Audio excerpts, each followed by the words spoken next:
Hello, everyone. Yeah, we're happy to be here, and our talk is called.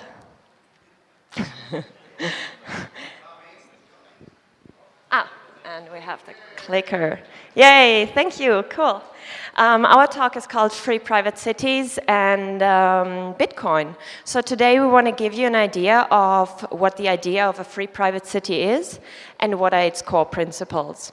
So basically, I'd say a free private city is kind of like the physical counterpart to Bitcoin. But let's start from the beginning.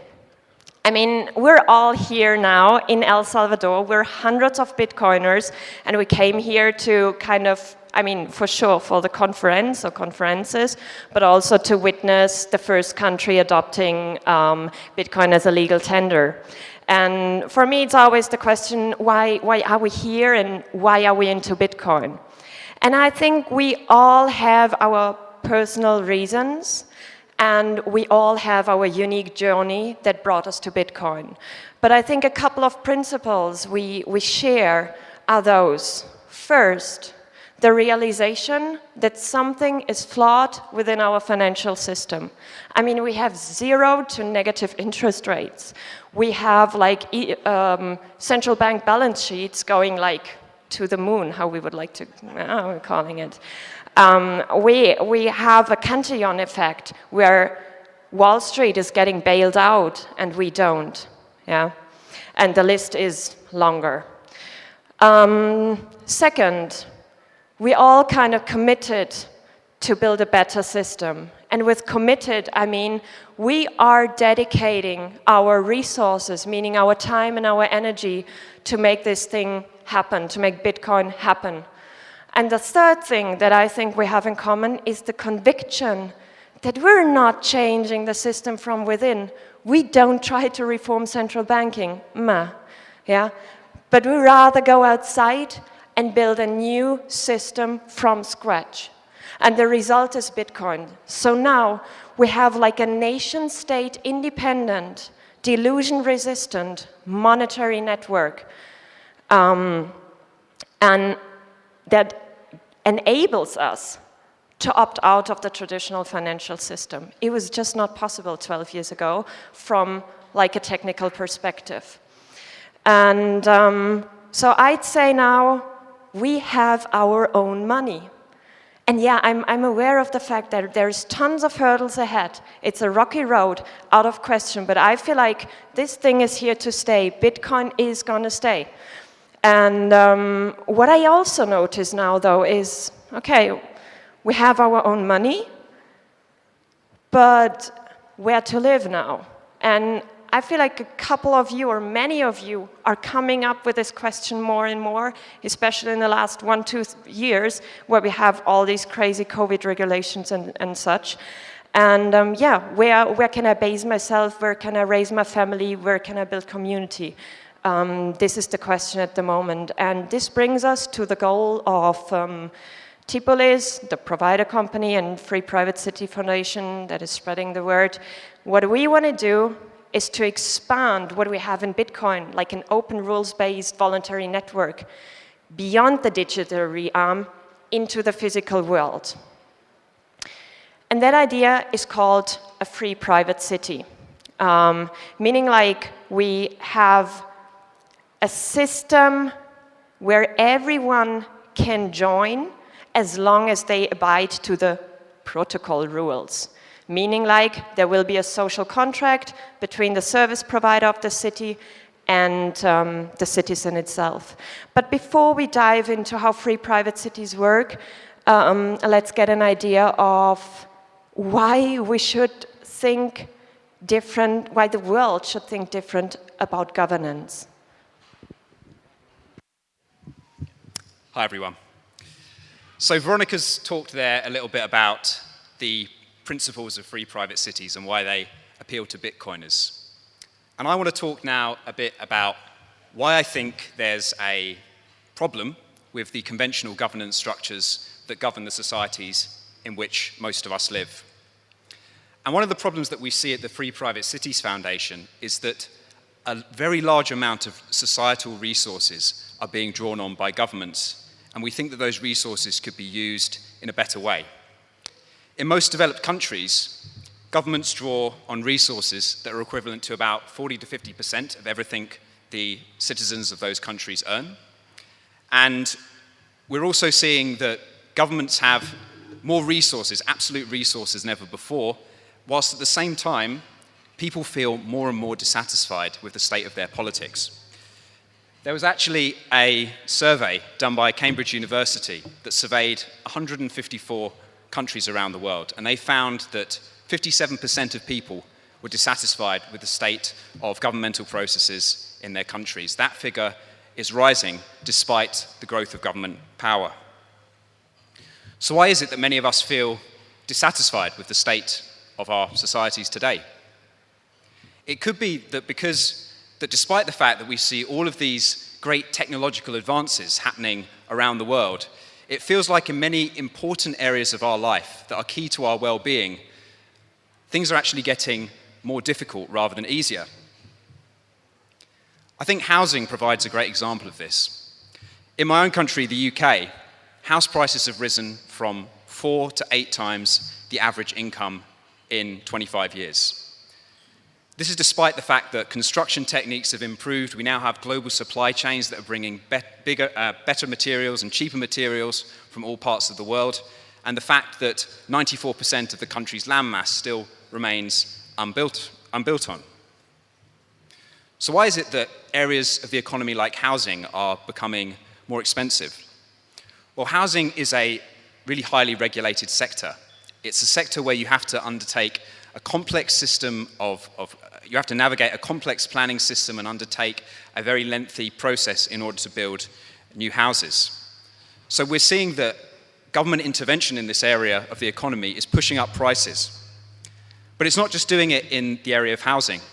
You can see behind me that in many different sectors of the economy, where the government is not intervening as much and is not regulating activity, like electronics, software and clothing, prices are coming down across the board. But we see that in some areas of the economy where there's a very high level of intervention, such as healthcare, housing, education, energy, prices are rising faster than incomes. Something else that's becoming harder is saving for the future. Veronika referenced low interest rates that have come into place since the financial crisis. But this is actually part of a much longer trend. Savings rates in developed economies have been falling since the 1970s because people aren't able to hold their savings in an inflation-resistant store of value, and they're not getting real return on their savings. Now, I mention all of this not because I think the world is getting worse. Actually, I think on balance, the world is still improving, and we're very lucky to be living in the year 2021. But it's about seeing certain areas of the economy that are underperforming that could be doing better. And it's about recognizing that our potential could be something a lot better and more prosperous and fairer than what we have today. And that's why at the Free Private Cities Foundation, we have a new concept for governance based on autonomous development. And we think that if we were to adopt and expand on that model, we'd be able to bring down costs and improve the standard of living for people all across the socio-economic spectrum. So I've said a bit there about what the problem with conventional government systems is, and now Veronika's going to tell us a bit about how the Free Private Cities model would work. So as said, with the Free Private City, we want to build from scratch. We don't want to reform politics. We just you play here, we play over there. What is a free private city?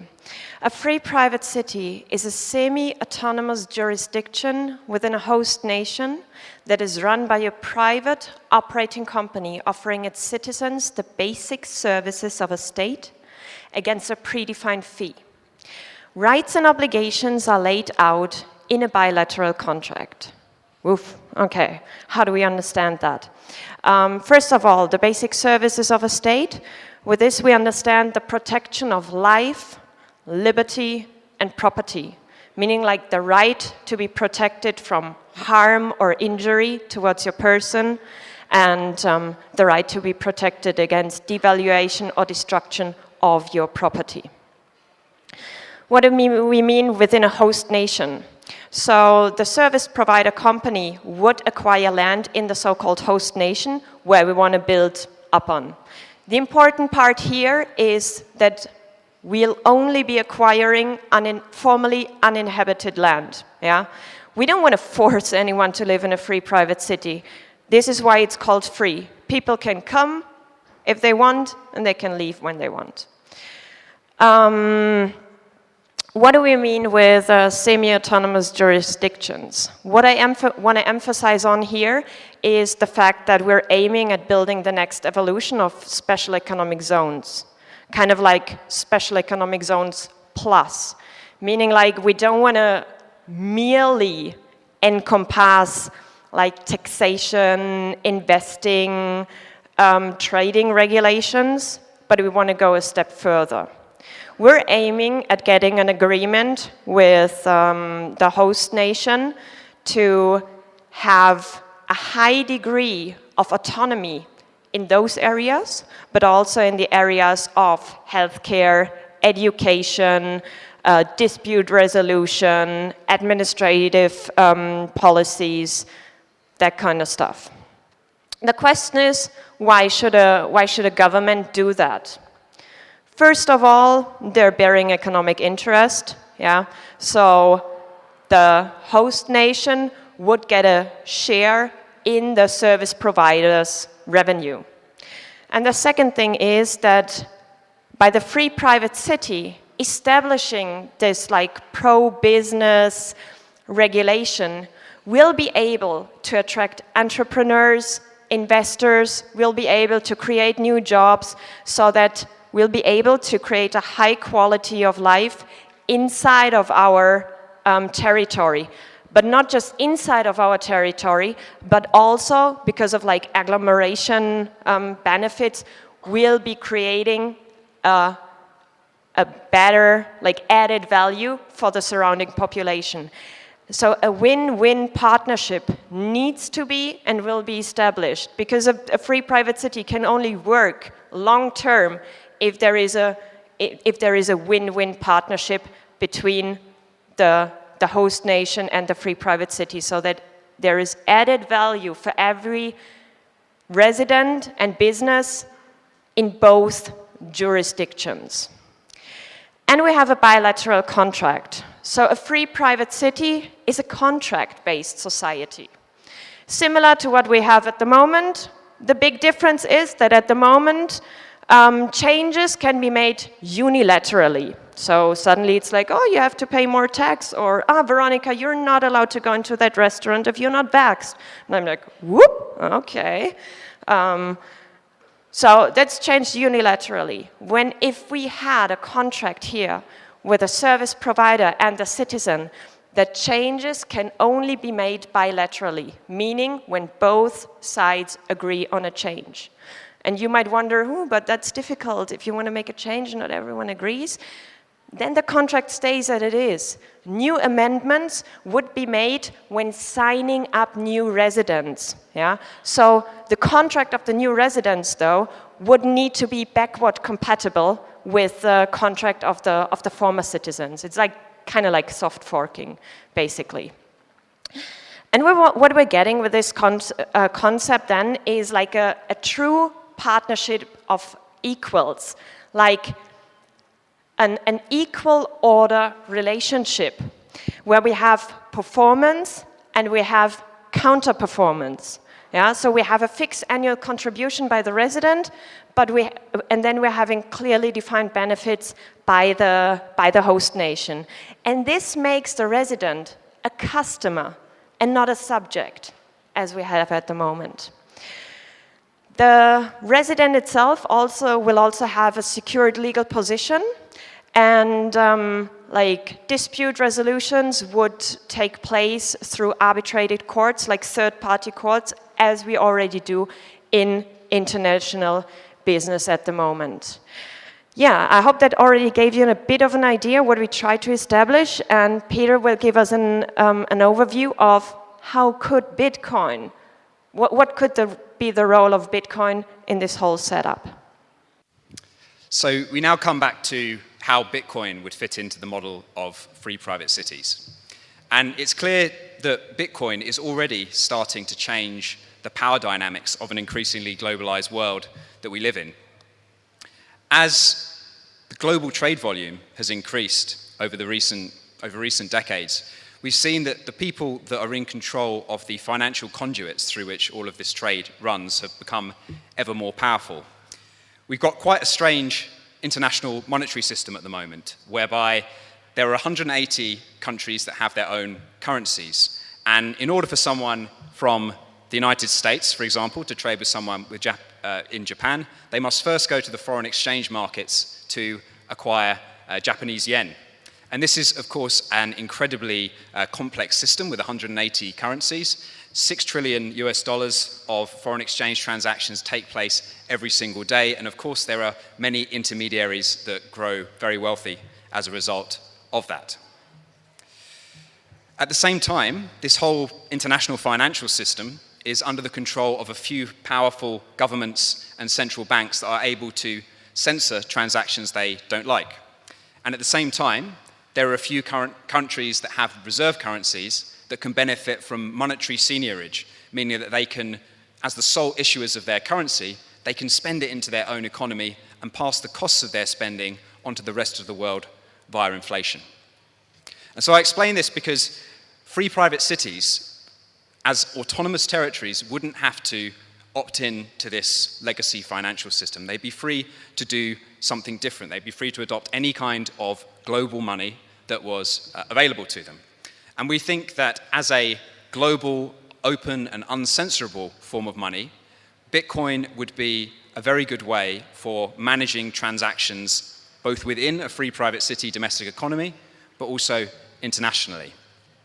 Anyone who is a resident or an operator or a business operating within a free private city could set up their own Bitcoin wallet, and they would be able to trade seamlessly with anyone in the world without going through that large international financial system and the intermediaries involved there. And of course, the operating on a Bitcoin standard would also mean that people within the city will be able to hold their capital in inflation-resistant cash balances. So we think that would also be something that would be really good for a free private city economy.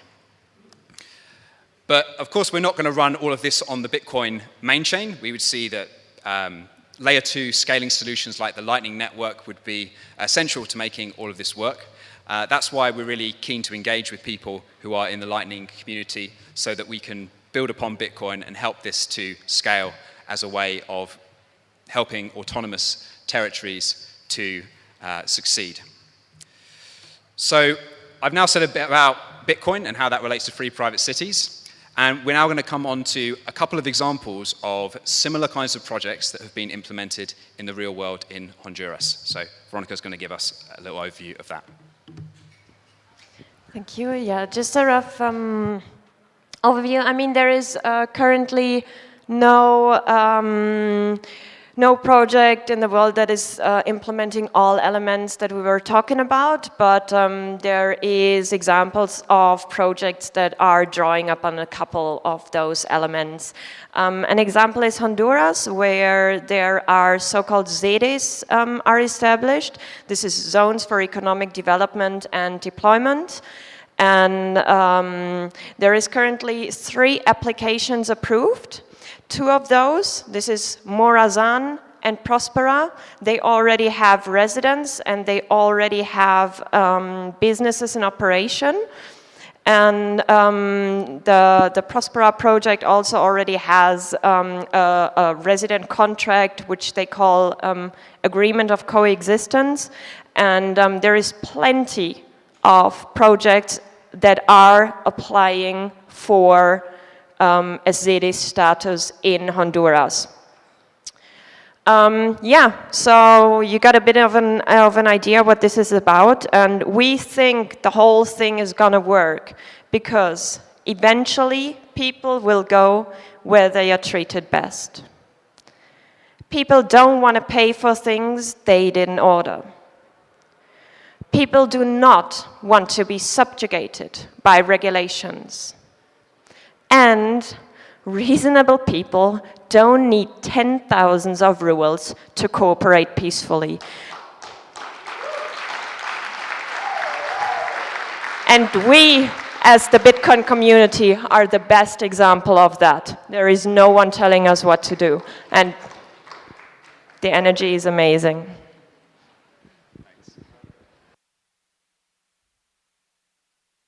Thanks, Veronika. So I just want to end with a quotation from the United Nations Charter of Human Rights, because I want to emphasize that this idea of free private cities is, I mean, that word private, it has a lot of connotations to it. But it's really about a governance model where someone has control of what's happening within the city and has skin in the game regarding what's happening in the city. It's not about putting up a wall and saying this is an enclave where we're not going to let people in.